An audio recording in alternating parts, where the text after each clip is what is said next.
The Secret Garden by Frances Hodgson Burnett. Chapter 5. The Cry in the Corridor.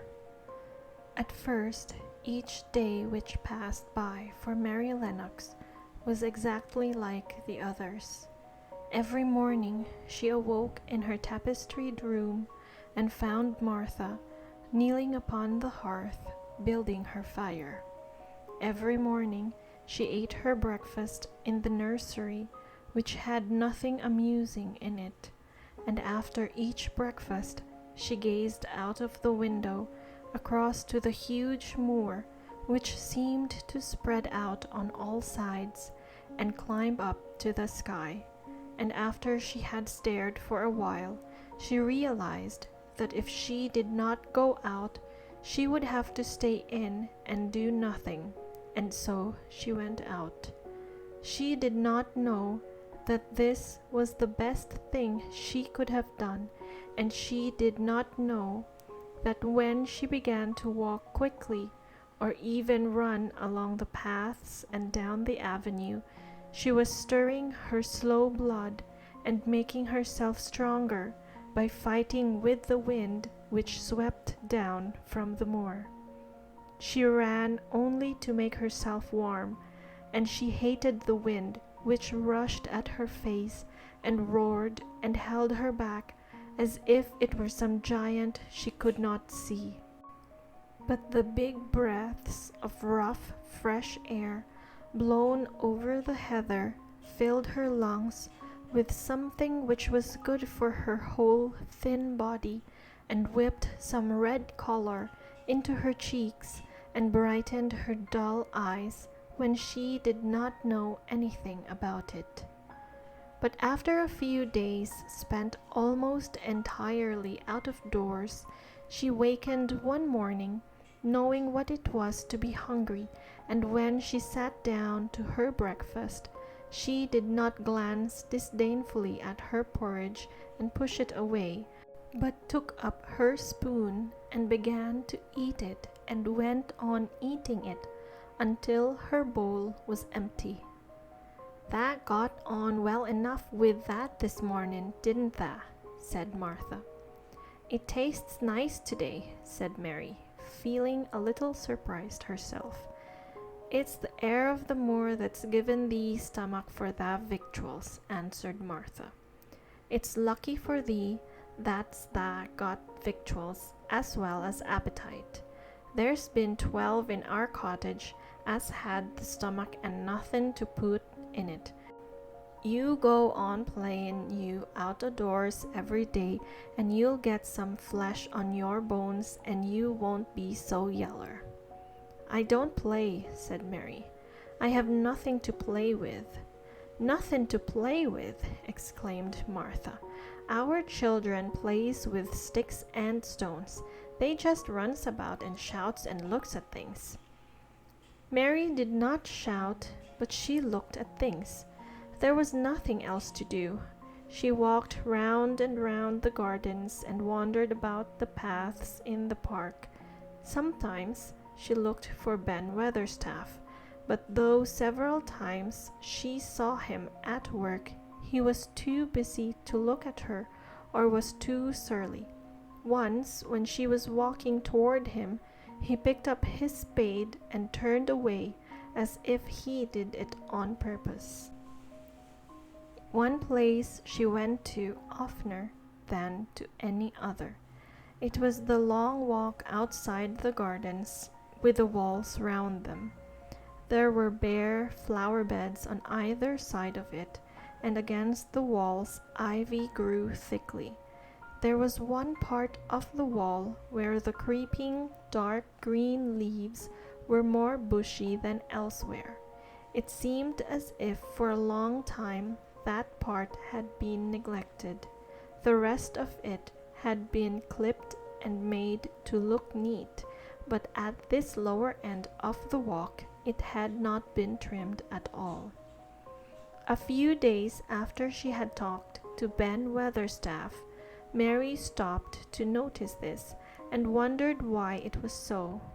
She had just paused and was looking up at a long spray of ivy swinging in the wind when she saw a gleam of scarlet and heard a brilliant chirp, and there, on the top of the wall, perched Ben Weatherstaff's robin redbreast, tilting forward to look at her with his small head on one side. "Oh," she cried out, "is it you? Is it you?" And it did not seem at all queer to hear that she spoke to him as if she was sure that he would understand and answer her.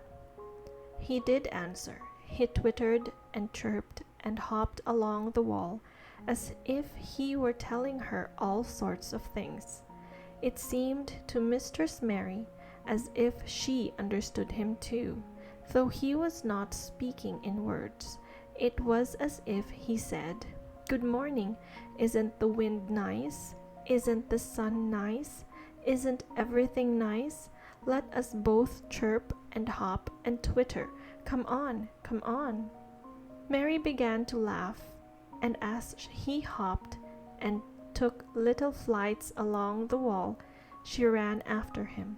Poor little thin, sallow, ugly Mary, she actually looked almost pretty for a moment. "I like you, I like you," she cried out, pattering down the walk, and she chirped and tried to whistle, which last she did not know how to do in the least. But the robin seemed to be quite satisfied and chirped and whistled back at her. At last he spread his wings and made a darting flight to the top of a tree, where he perched and sang loudly. That reminded Mary of the first time she had seen him. He had been swinging on a treetop then, and she had been standing in the orchard.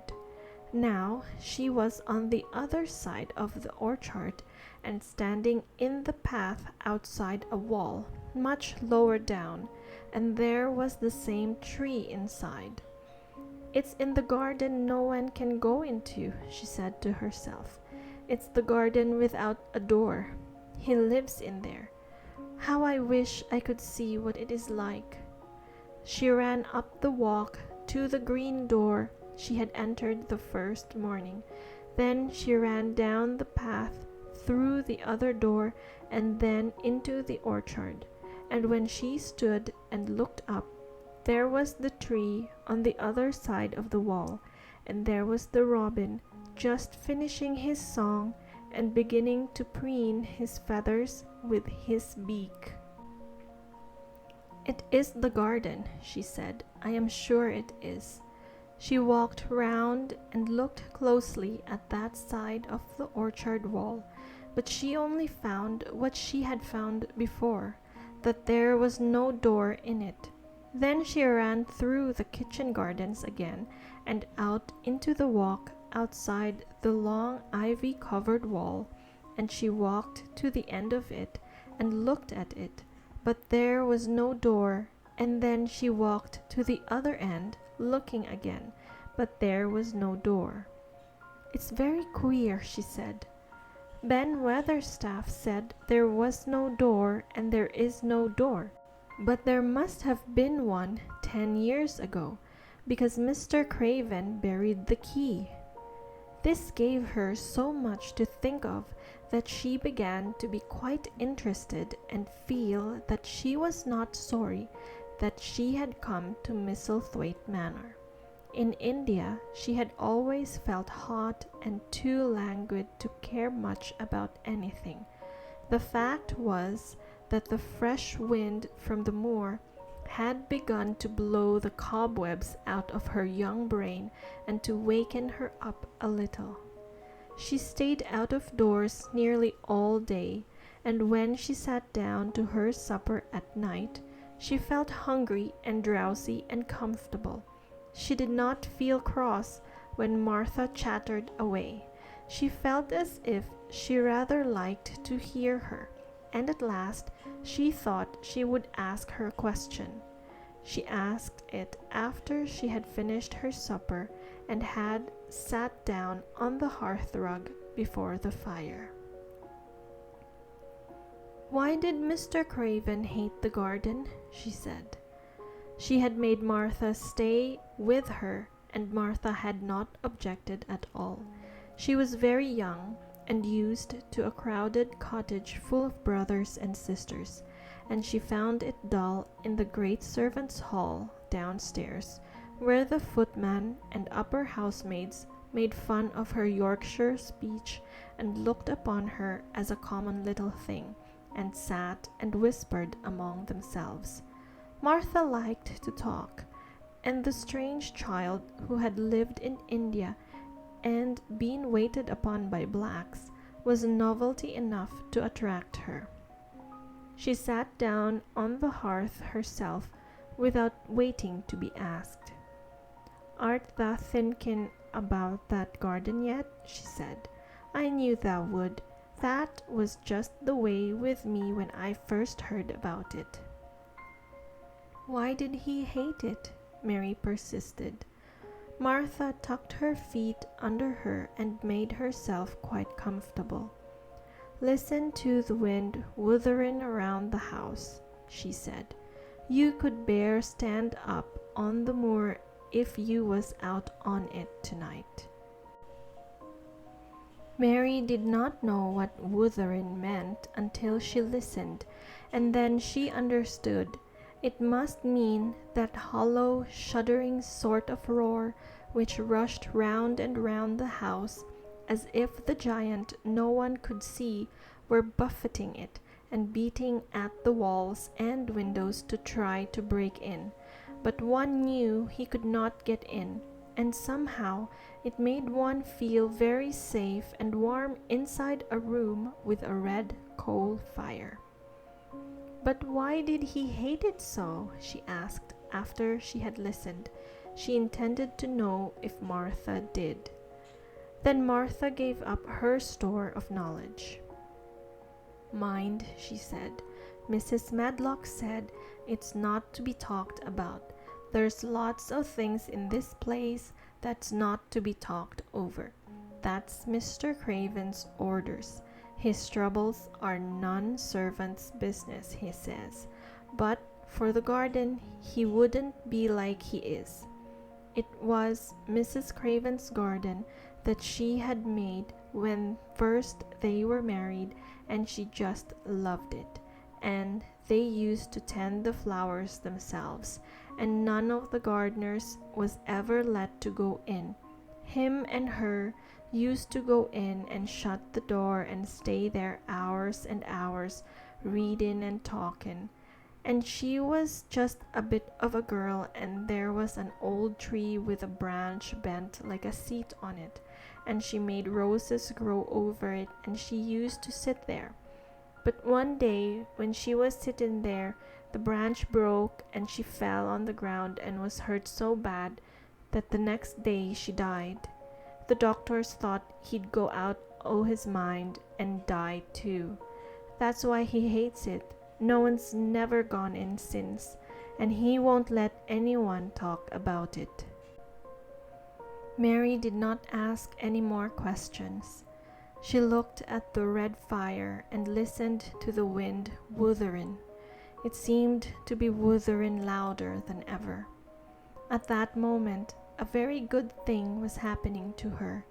4 good things had happened to her, in fact, since she came to Misselthwaite Manor. She had felt as if she had understood a robin, and that he had understood her. She had run in the wind until her blood had grown warm. She had been healthily hungry for the first time in her life, and she had found out what it was to be sorry for someone. She was getting on. But as she was listening to the wind, she began to listen to something else. She did not know what it was, because at first she could scarcely distinguish it from the wind itself. It was a curious sound. It seemed almost as if a child were crying somewhere. Sometimes the wind sounded rather like a child crying, But presently Mistress Mary felt quite sure that this sound was inside the house, not outside it. It was far away, but it was inside. She turned round and looked at Martha. "Do you hear anyone crying?" she said. Martha suddenly looked confused. "No," she answered. "It's the wind. Sometimes it sounds like as if someone was lost on the moor and wailin'. It's got all sorts of sounds." "But listen," said Mary. "It's in the house, down one of those long corridors." And at that very moment a door must have been opened somewhere downstairs, for a great rushing draught blew along the passage, and the door of the room they sat in was blown open with a crash, and as they both jumped to their feet, the light was blown out, and the crying sound was swept down the far corridor, so that it was to be heard more plainly than ever. "There," said Mary, "I told you so. It is someone crying, and it isn't a grown-up person." Martha ran and shut the door and turned the key, but before she did it, they both heard the sound of a door in some far passage shutting with a bang, and then everything was quiet, for even the wind ceased wuthering for a few moments. "It was the wind," said Martha stubbornly, "and if it wasn't, it was little Betty Butterworth, the scullery maid. She's had the toothache all day." But something troubled and awkward in her manner made Mistress Mary stare very hard at her. She did not believe she was speaking the truth.